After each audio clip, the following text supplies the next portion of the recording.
ಕಲುಷಿತ ನೀರು ಸೇವಿಸಿ 80ಕ್ಕೂ ಹೆಚ್ಚು ಜನ ತೀವ್ರ ಅಸ್ವಸ್ಥರಾಗಿರುವ ಘಟನೆ ಚಿಕ್ಕಬಳ್ಳಾಪುರ ಜಿಲ್ಲೆ ಶಿಡ್ಲಘಟ್ಟ ತಾಲೂಕಿನ ಚಿಕ್ಕತೇಕಹಳ್ಳಿ ಗ್ರಾಮದಲ್ಲಿ ನಡೆದಿದೆ.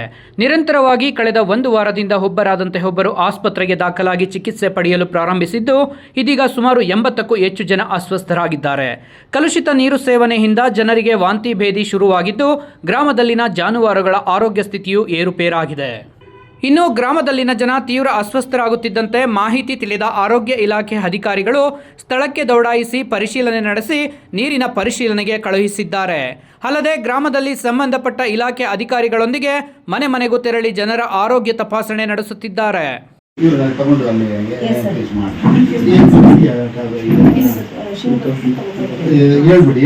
ಒಂದು ಹೊಟ್ಟೆ ನೋಡಿ ಹೇಳ್ಬಿಡಿ, ಇಲ್ಲೇ ಹಾಕೊಳ್ಳಿ. ಅಂಗನವಾಡಿ ತೆಗೆದ್ರಮ್ಮ ಫೋನ್ ಮಾಡಿ ಅಂಗನವಾಡಿ ಹತ್ರ ಕರ್ಕೊಂಡ್ಬಂದ.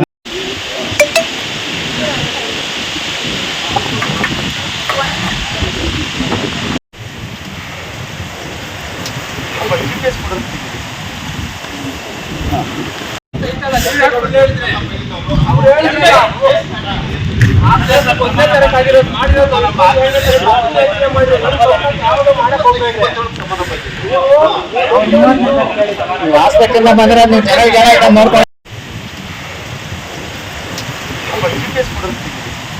ಇಲ್ಲಿ ಬಂದು ನಾವು ವಿಚಾರ ತಿಳ್ಕೊಂಡಿದ್ದ ಪ್ರಕಾರ 30ನೇ ತಾರೀಕು ಒಂದು ಸಮಾರಂಭ ನಡೆದಿದೆ, ಕೆಂಪೇಗೌಡರ ಜಯಂತಿ. ಅವತ್ತಿನ ದಿವಸ ಒಂದು 2-3 ಕಡೆ ಅಡುಗೆನೂ ಮಾಡಿಸಿದ್ದಾರೆ. ಅದಾದ್ಮೇಲೆ ಇದು ನೀರು ಅವೆಲ್ಲ ಮಾಡಿದಾರಂತೆ. ಸರಿ, ಇವಾಗ ನಾವು ನಿನ್ನೆ ಬಂದ್ವಿ. ನಿನ್ನೆ ಗೊತ್ತಾಯ್ತು ಬೆಳಗ್ಗೆ ನಮಗೆ ಈ ಥರ ಒಂದಷ್ಟು ಜನಕ್ಕೆ ಇದಾಗಿದೆ ಅಂತ. ಆಮೇಲೆ ನಾನು ಪ್ರೈವೇಟ್ ಡಾಕ್ಟರ್ ಸತ್ಯನಾರಾಯಣರವ್ರ ಹತ್ರ ಮಾತಾಡಿದೆ. ಅವ್ರು ಇದ್ಕೊಂಡು ಹೌದು ಬಂದಿದ್ದಾರೆ, ಒಂದು 3-4 ಜನ ಒಂದು ಫ್ಯಾಮಿಲಿಗೆ ಬಂದಿದ್ದರು. ಮತ್ತು ಕೊನೆಯದೇ ಇನ್ನೊಂದು ದಿನ ಬಂದು ಒಂದು 2-3 ಜನ ಬಂದಿದ್ದರು.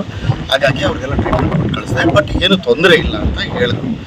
ಅದಾದಮೇಲೆ ನಾವು ಇಲ್ಲಿ ಬಂದಾಗ ಮನೆಗೆಲ್ಲ ಭೇಟಿ ಮಾಡಿ ನಾವು ನೋಡಿದಾಗ ಒಂದು ಕಡೆ ನೀರನ್ನು ಬೇರೆ ಊರಿಂದ ಬಂದಿದ್ದು RO ಪ್ಲಾಂಟನ್ನು ಶೇಖರಣೆ ಮಾಡಿ ಅಲ್ಲಿಂದ ಒಂದು ಅರ್ಧ ಊರಷ್ಟು ಜನ ಅಲ್ಲಿಂದ ನೀರು ಎತ್ಕೊಂಡು ಎಷ್ಟು ಅದು ನೋಡೋದಂದರೆ ಒಂದು ಎಲ್ಲ ನಿನ್ನೆ ಸಂಜೆವರೆಗೂ ನಾವು ತಗೊಂಡು 7 ಜನಕ್ಕೆ ಎಫೆಕ್ಟ್ ಆಗಿದೆ ಅಂತ ವಿಷಯ ಗೊತ್ತಾಯಿತು.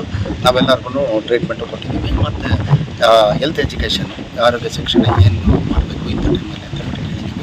ಯಾವ ಥರ ನೀರನ್ನು ಕಾಯಿಸಿ ನೀರು ಕುಡಿಬೇಕು ಅಥವಾ ಇಲ್ಲಂತಂದರೆ ಬಿಸಿ ಅನ್ನ ತಿನ್ನಬೇಕು ಅಂತ ಕೊಟ್ಟು ಎಲ್ಲ ಹೇಳಿದ್ವಿ. ಸ್ಪಂದಿಸ್ತಾ ಇದ್ದಾರೆ. ಈಗ ಬೆಳಗ್ಗೆ